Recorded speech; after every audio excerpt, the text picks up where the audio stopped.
रात भर ईरान और इसराइल की कार्रवाइयां जारी रहीं। सहूलियों ने तेहरान में टीवी चैनल की इमारत को निशाना बनाया। रात गए तेहरान में 2 धमाके सुने गए। पहले भी ईरानी दारुल हुकूमत के मगरबी इलाकों में जोरदार धमाके सुने गए।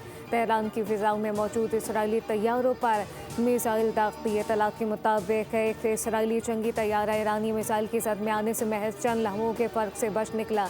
अमरीका इसराइल के हमलों में ईरान के अंदर शहदा की तादाद 555 से तजावुज कर गई।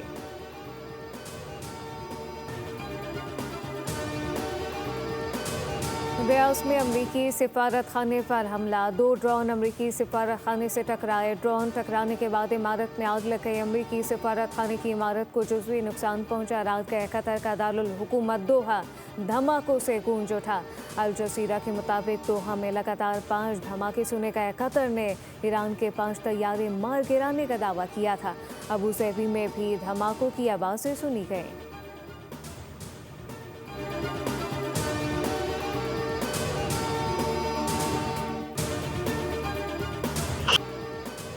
ईरानी पासदार ने इनकलाब का नेतन्याहू के दफ्तर पर मिसाइल हमला। इसराइली वज़ीर-ए-आज़म के दफ्तर और फ़िज़ाई कमांडर टॉमर बारकी क़यामगार को निशाना बनाया। पासदार ने इनकलाब के मुताबिक हमला मुकामी तौर पर तैयार करदा खैबर शिकन बैलिस्टिक मिसाइलों के जरिए किया गया। हज़ारों मासूमों का कातिल नेतन्याहू हमले से बच निकला।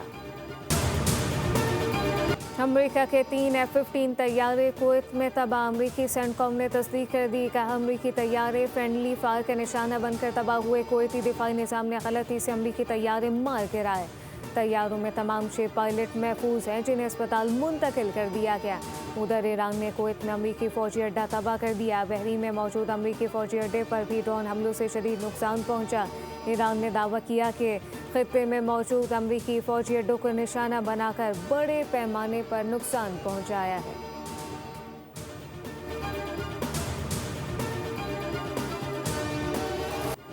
ईरान की कतर, कुवैत, यूएई और बहरीन में अमरीकी एयर बेसिस को निशाना बनाने की तस्दीक। ईरानी फौज ने अमरीकी साख्ता MQ-9 ड्रोन मार गिराया। अमाराती वजारत दिफा के मुताबिक हमलों में अब तक 3 गैर मुल्की जाँ बहक हुए, जिनमें पाकिस्तानी, नेपाली और बांग्लादेशी शहरी शामिल।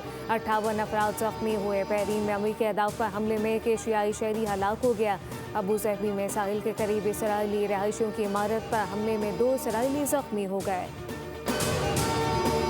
और ईरान जंग में हलाक अमरीकी फौजियों की तादाद 6 हो गई। अमरीकी वज़ीर ख़ारजा मार्को रूबियो की मीडिया से बातचीत दावा कर दिया। इसराइल और अमरीका ने आलमी अमन के तहफ़्फ़ुज़ के लिए ईरान पर हमला किया। ईरान के पास मिसाइल टेक्नोलॉजी और एटमी ताकत होगी तो दुनिया को यरग़माल बनाएगा। मार्को रूबियो ने दावा किया कि ईरान के अवाम हुकूमत के साथ नहीं है। उम्मीद है वहाँ हुकूमत का तख्ता उलट जाएगा। बोले कि ईरान की एटमी टेक्नोलॉजी को बहुत नुकसान पहुँचा। वो कमज़ोर तरीन मुल्क है।